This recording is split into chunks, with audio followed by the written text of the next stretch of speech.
We are recording. Okay. Hi, everyone. Welcome. And we have with us Veronica Monet for the second time. And it's so great to have you here, Veronica. Welcome. I'm really glad to be here, Alice. Thank you for having me here. You're welcome. You're welcome. Oh, and I didn't give people your job title. Um, It's okay. Veronica is an internal family systems trained relationship coach, an author, a coach, and the founder of the Shame Free Zone.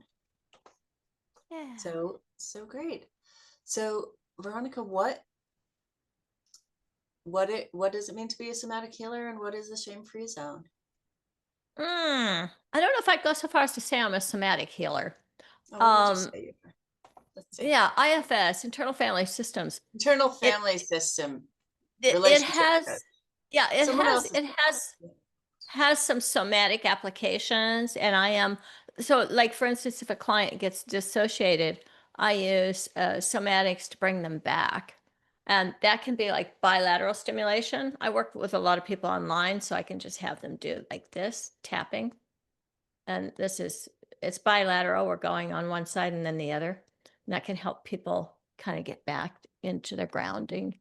And the other thing, sometimes I did this recently with a client who got disassociated. So I just asked him to show me every little figurine on his bookcase.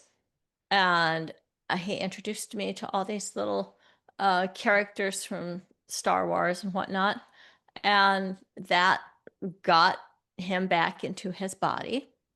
Mhm. um, and you can also just look around the room. You take a breath, look around the room and notice the colors and the objects, and they get you back into your body because, you know, trauma has a tendency to kick us right out of our bodies. So yeah, so you work a lot with people who've experienced trauma. I do. Everybody does. I think it's more, not so much that, well, okay, some of my clients are actually experiencing more trauma, but mostly I feel like they just come out of denial about the trauma when they're in session with Mm. me. And then we deal with the parts. And parts are, splitting off into protectors, which can be managers or firefighters, polarized parts that are at cross purposes and want to do different things. And then behind those, we have the exiles, which is like the inner child that is wounded. And getting into self, which has all these beautiful characteristics of compassion and creativity and curiosity and clarity and connectedness and courage and confidence. And um, that is the goal, to get into that place.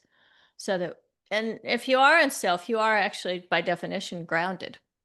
Mm. um Mhm. you're just not spun out and, you know being basically driven by parts, which is where a lot of us spend our time. We'll have the manager parts that are wanting us to accomplish certain things, and all the parts are great.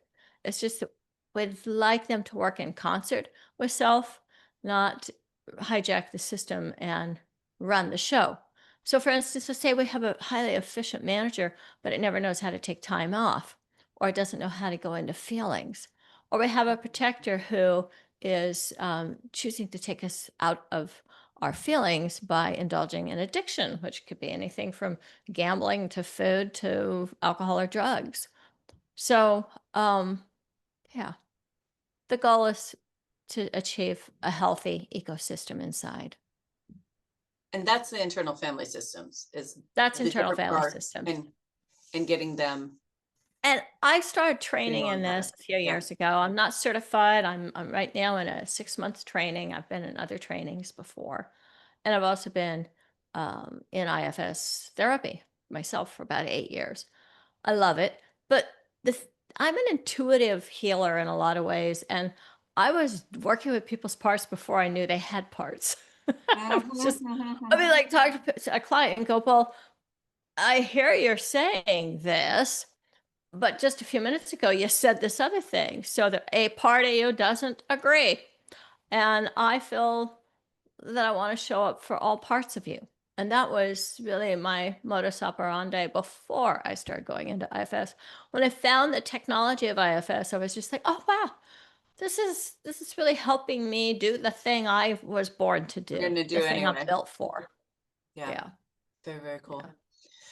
And so I know you kind of already made a little bit of an allusion to grounded resistance, which is, you know, yeah, yeah, yeah. which is my big thing. And so like, with what's happening in the political situation, people are being hijacked by all kinds of reactions. Oh, Um, yeah, what can you yeah, tell us about what parts might be activated and how we can collaborate with them rather than feel yeah. taken over? Well, first, I just think it's important to acknowledge that if you're not feeling hijacked by some of your parts, you're then you're probably with the dissociative ones that want to just binge Netflix or eat a bunch of Mhm. chocolate or something. Um, Feelings are uncomfortable. Um, some feelings feel great, but a lot of feelings, particularly grief and anger and fear, are very uncomfortable. So Mhm. how do we hold that? Like, we don't want to convince ourselves, oh, it's going to be okay, because it may or may not be May or may okay. not be. Yep. And we don't want to just go into a place of saying, oh, well, whatever, I have my life. I'm just going to stay focused on, my job and my kids, and my household, whatever. Um, at the same time, I've been an activist now my entire adult life. Um, well, except for about 5 years where I was really more enamored with disassociating, and I had drug and alcohol problem. Mhm. But I'm celebrating 40 years of continuous sobriety today, Whew. and yeah, I'm very grateful. Congratulations. 40 years Really, really contiguous grateful. today. Wonderful. I'm I would be dead if it wasn't for 12-step recovery and lots of therapy. Um, To be an activist might mean that you are protesting in the streets. It might mean that you are working on somebody's campaign.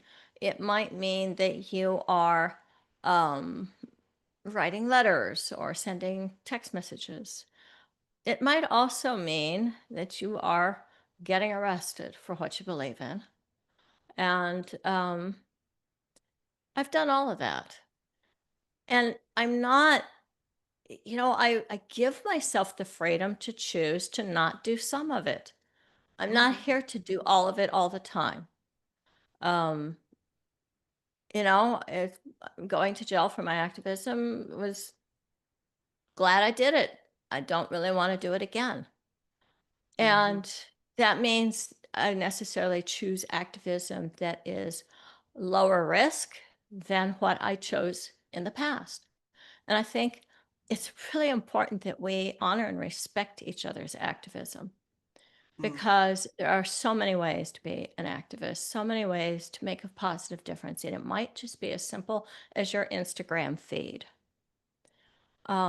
It might be the music that you create or the art. There's some Mhm. fabulous people who are resisting online without ever leaving home, without risking arrest. And then there are people who are going to jail. And we need everybody.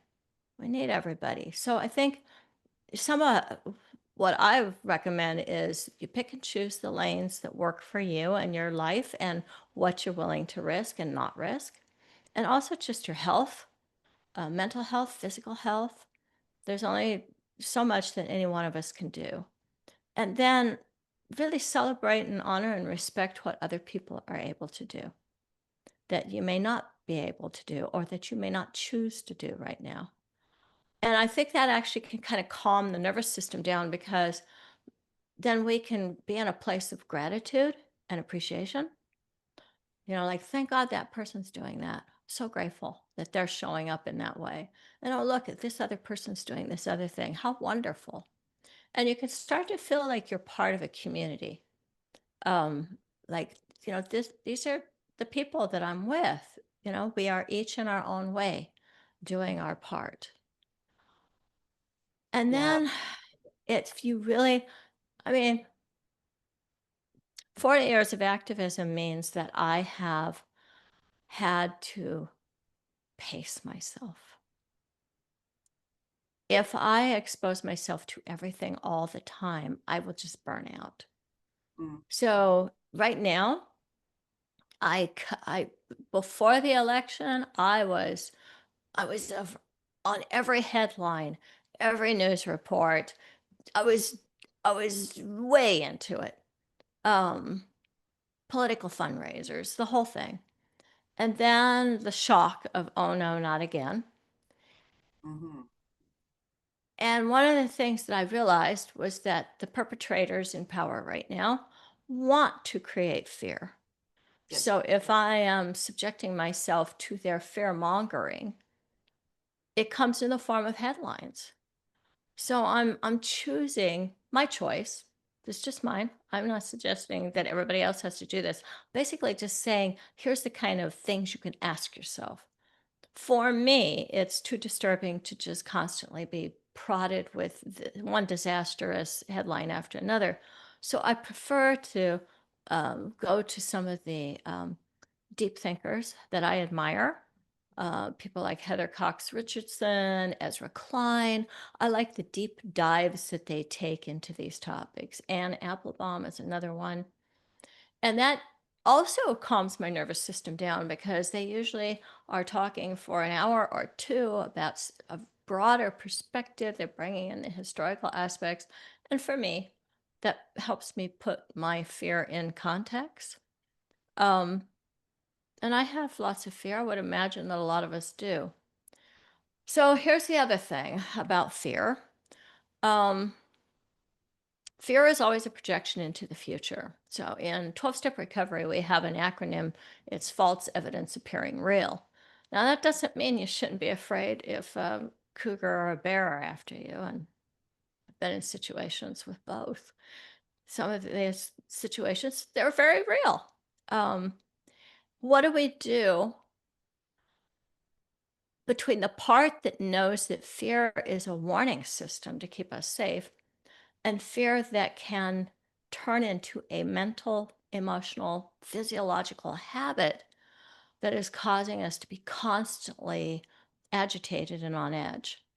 And part of that does require some somatics because one of the things that like a dog that gets frightened is going to do is he's going to shake it off.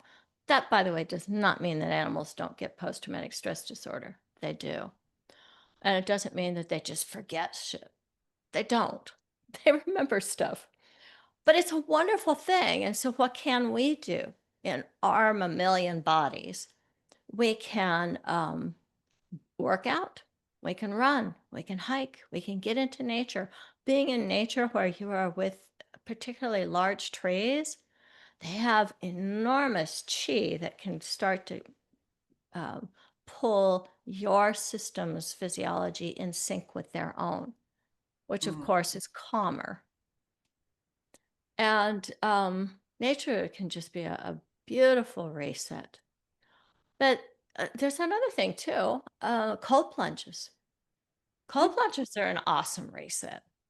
And dancing, if you like five rhythms dancing or you just dance at home to your own favorite playlist, those sort of things get our bodies moving and help us connect with the moment. So, like I said, fear is about the future. Getting out of fear, even for a few moments, like this, you could like ask your manager parts to just take a break for a minute. Yes, we'll come back to the thing we're afraid of and we'll plan. Like, am I going to leave the country? I have that thought in the back of my head. And if mhm. so, when? But I don't want to be talking about that inside myself all the time. I don't want to be in a place where I'm just, oh, I'm leaving, I'm leaving. Well, Instead, I want to go, it could happen. But right now, I want to dance or I want to yeah, hike. And it is not an avoidance at that point because I it's a haven't break. said, oh, I can't think about that. I've just said, I'm just going to take a break. I'm going to take a break. And it's a planned break. And then we can come back to that. Um, Yeah. so that's What I'm another way to stay grounded. there's something that's coming to me about our evolutionary biology is we have our fear response is kind of on or off, right? And fear for Yeah. something likely but not definite in the future building, but we don't know when it's going to break. Yeah. We don't have a setting for that. We have a setting for there's a cougar in front of us, and we have a setting for there's no cougar in front of us. We don't have a Yeah. setting for, I mean, we kind of do for there are cougar tracks. What are we going to Yeah. do so that we don't meet the cougar tomorrow? But not as much. Yeah. It's Yeah, okay, so I happen to live in cougar country. I mean, not so long ago, a cougar came within 10 feet of my front door. I've had cougars peek in through my living room window. I've been stalked twice by cougars. And what do I do to ground my physiology and continue to live a life with apex predators? I just carry a very powerful bear spray with me, and then I enjoy my walk. I'm aware. I know that my risk mitigation is not a guarantee, just like that seatbelt I put on in my car, not a guarantee. But once I have taken the proper measures, whatever I consider that to be, gotta let it go and live in the moment as best as you can. And then this is where that self attribute confidence comes in, confidence and clarity. The more time that I can spend in self and the less time I can spend in fears that are reactive, parts that are reacting. And I like them. I like to think of them as an alarm, but then once the alarm goes off, turn it off. Don't let it keep playing. Turn it off, So, get up, and make some yeah, decisions. yeah, like, okay, yes, I just met this person. One of my protectors says they've got perpetrator energy. Great. Thank you for letting me know. Now I want to come from a place that's calm and confident and has clarity about what my next move is. And if I'm way into the trigger, like, oh no, they remind me of my uncle or my dad, and some terrible thing is going to happen, um, I spiral into fear. And confidence and fear are not the same thing. And I want to be in a place of clarity of like, okay, what am I going to do? Maybe I need adrenaline, and maybe some of that fear response is going to give me the ability to run away. I mean, one time when I was backing a cougar off, I raised up a tremendous amount of chi. That was prompted by fear, but it came from a place of confidence.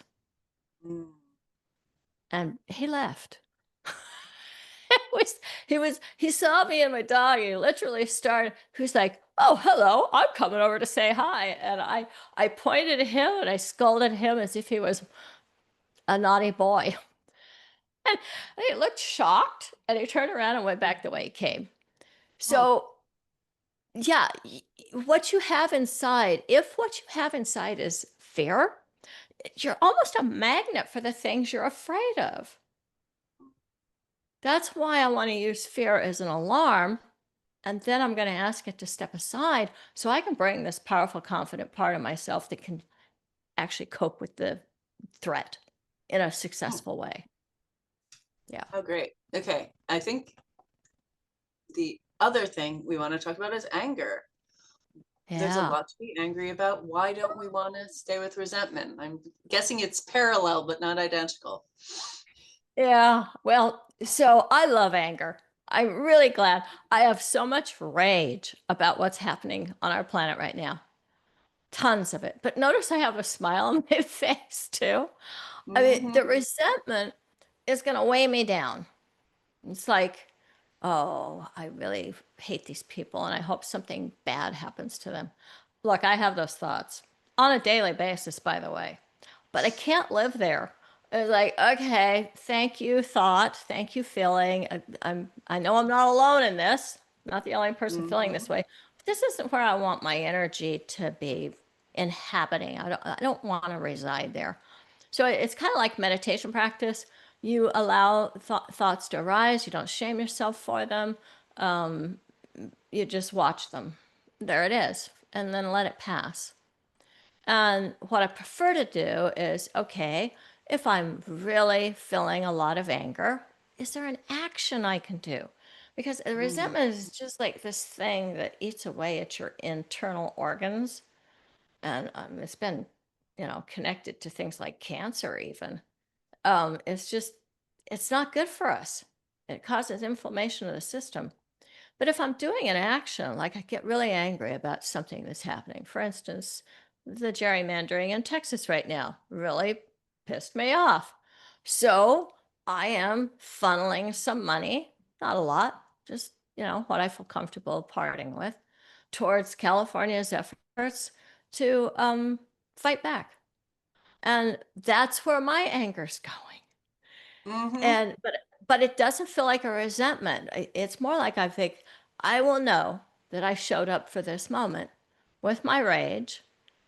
And I call it righteous rage. It's like I'm entitled to feel this righteous rage.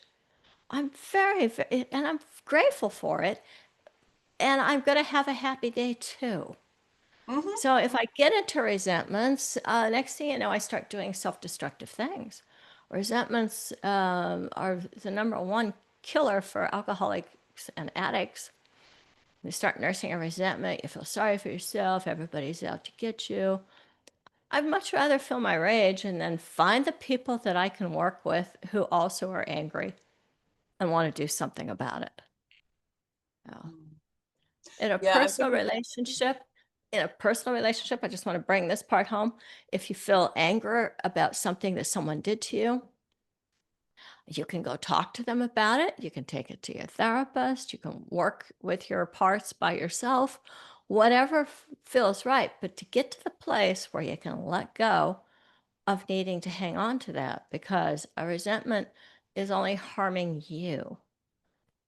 Your anger, on the other hand, another beautiful alarm system. It's letting you know this is not okay. And it can move, and as you were saying, it can move you into action, right? Like resentment can weigh you Yeah. down, but anger can move you into action. My ex-girlfriend twice had confrontations with two different mayors because she was angry, and she, like, her shyness disappeared in her Ah, anger. yeah. Yes. Oh, I know. The other day, I asserted a boundary with a woman who was interfering with something I was trying to do. I was trying to help a dog um, that had needed to be rescued. And I felt angry and asserted a very powerful no. And later on, an older woman came to shame me for that powerful no and Mm, said I could have found a nicer way to say it. And I I know what that's code for. mm, It almost there's like this expectation that women in particular, women identified people in particular, are supposed to say, "I'm sorry, but." mm, I, mm. that is not in my vocabulary. Because I'm not sorry. No is a complete sentence. Mhm. Yeah. And that's okay. And that's hard to take for some people have a really hard time for it. And I'm not surprised that your friend had difficulty with that, particularly because of the gender that they present with. I think it's a common problem that women identified people are going to experience is that you're supposed to be nice when you do that. Yeah. Yeah, yeah, and Sorry, no. not this time, not this time. And yeah, That's the only time you're gonna hear me say sorry. so, Yeah. and if we're when we actually, how do I want to put this all together?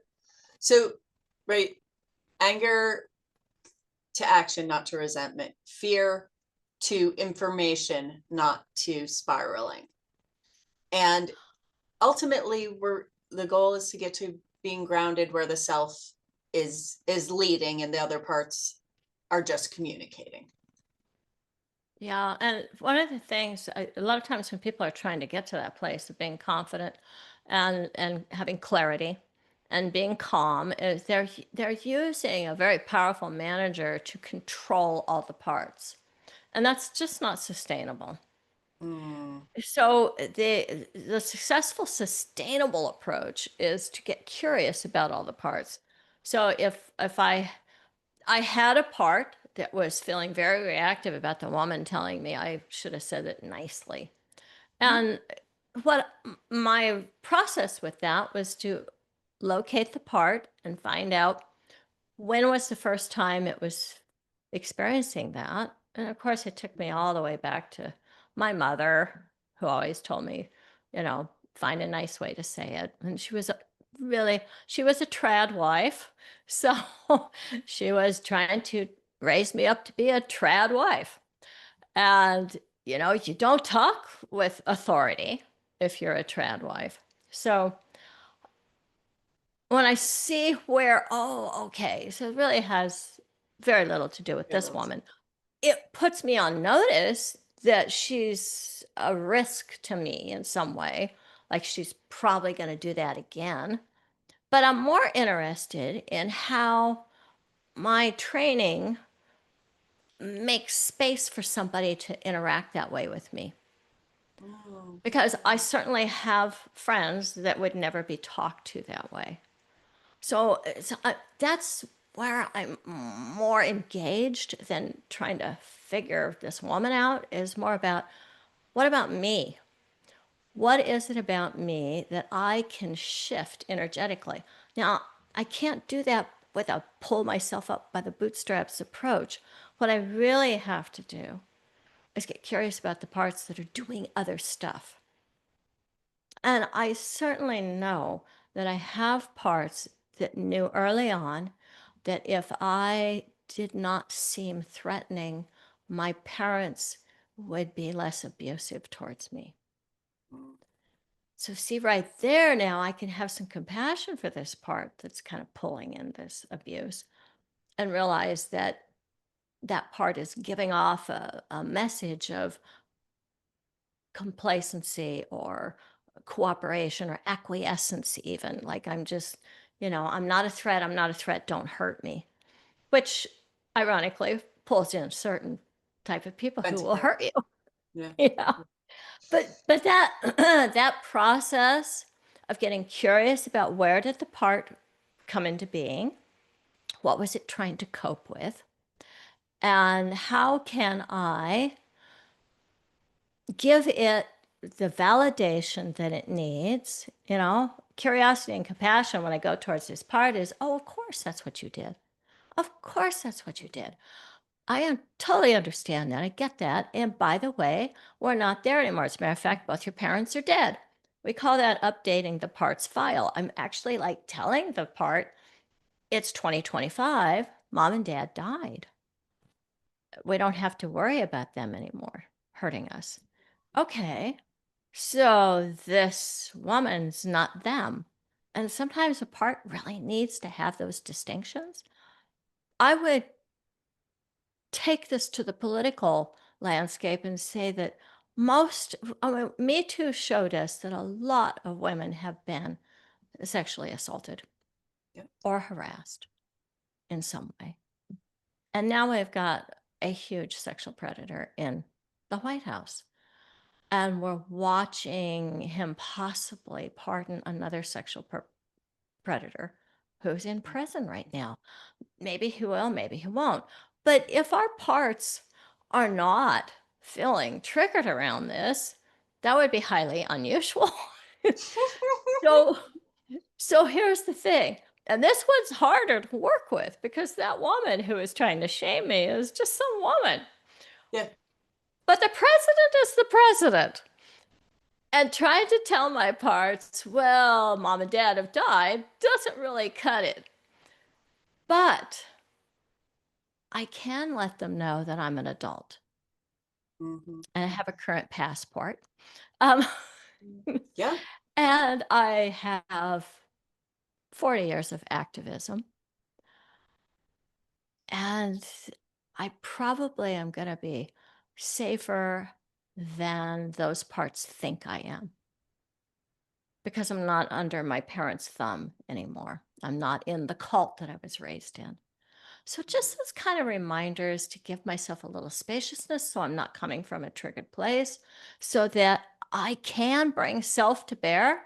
And if self is online, if self is the one that's in charge, it's going to be more like, oh yeah, it's time to leave the country, or no, no, Not yet. things are still very interesting here. I want to stay here and see what I can do to make a positive difference. And that's a different place than, oh my god, I gotta leave. Or, oh no, we're losing all our rights, and then I go into tipping over into resentment, and I'm just feeling a lot of hatred. Yeah. Yeah. Yeah. Very clear and very powerful. Veronica, we're Yeah. getting close to the end of our conversation. Um, Okay. will you share with the audience about your free gift? Do you remember what it was? Yes. Now it's geared towards people who are in romantic relationships with each other, but it doesn't have to be. Um, I have used a lot of the tools that are in this ebook with family members, and I'll probably use it with that woman who tried to shame me the other day. See, if I get into self, I can access these tools. So, and it's chocked full of a lot of tools. So, one of them is a timeout. Lots of people think they're taking timeouts, and they're not. They're actually kind of perpetrating towards each other, and it's Mm, having a abusive impact on the relationship. So I detail the specific steps to take a proven timeout. And this is the kind of timeout that works in domestic violence situations. So, you know, mm. hopefully your relationship is not in that kind of a crisis. And some But people's might it's be. it's road tested. It's road tested. And then there's a little game in there called Show Me Your Movie. And it's an empathy game. And it's really about suspending our need to be right or to own the truth and to tell each other what is, oh, no, that's not what I said. No, that never happened, which is where a lot of people go. I would never say such a thing. I would never do such a thing. How dare you accuse me of that? I put that to the side. It's like, it doesn't really matter. I like to tell people when it comes to relationships, there's no facts, there's just feelings. So let's hear each other's feelings. And let's do it as if you were watching a movie. Because if you're watching a movie, you're just like sitting there totally empathizing with the character who's living this experience. And if you can learn to do that with your partner or somebody else that you really care about, it's amazing how the conflict sometimes just evaporates. You don't even solve the quote unquote problem. You just get your hearts connected empathetically. And then they're like, oh, okay, well, I see how it was for you. And of course, that's how you felt because that's what you thought happened. And here's what I thought happened. And neither one of us will ever know what the actual truth is because guess what? We didn't have a camera going. Um, yeah. And then there's the 5 steps to exquisite partnership. It is a 5-step process for a very firm no, and it's meant to be in sexual context. You can use Mm, it in just about any context, but I particularly love it in a sexual context. And this grew out of the fact that so many of my female identified clients were sub- agreeing to participating in sex that they hated mm, because they didn't want to hurt their partner's feelings. And I was like, well, that's not good. You're just traumatizing your tissues. And then, of course, you're going to get to a place where you can't even really experience sexual pleasure anymore. So we have to find a way to be able to say no. And it involves a very enthusiastic invitation to one's sexual partner to engage in an alternative. mm. So there's a very specific delivery of it, but I used that same method actually when I was trying to help a group of renters and their landlord. So Yeah, a boundary is a boundary is a boundary. it is. Yeah, you can actually use it with children. Oh, it is a great time if you have children. Like it's like, oh, I totally understand why you want to do that. And no, we're not going to do that. But you know what? I would love it if you wanted to do this with me. So, I mean, Amazing. yeah. Amazing. All sounds super fabulous. So glad to be with you. Yeah. Same here. Same here. I'm just really glad that you are continuing to help people find a way to persist in their resistance. Mm, Thank you for that. yeah, you're welcome. Yeah. Yeah. Thank you for your commitment and your skills and your generosity. Yeah. My pleasure. Thank you. And that's the end of our conversation for now.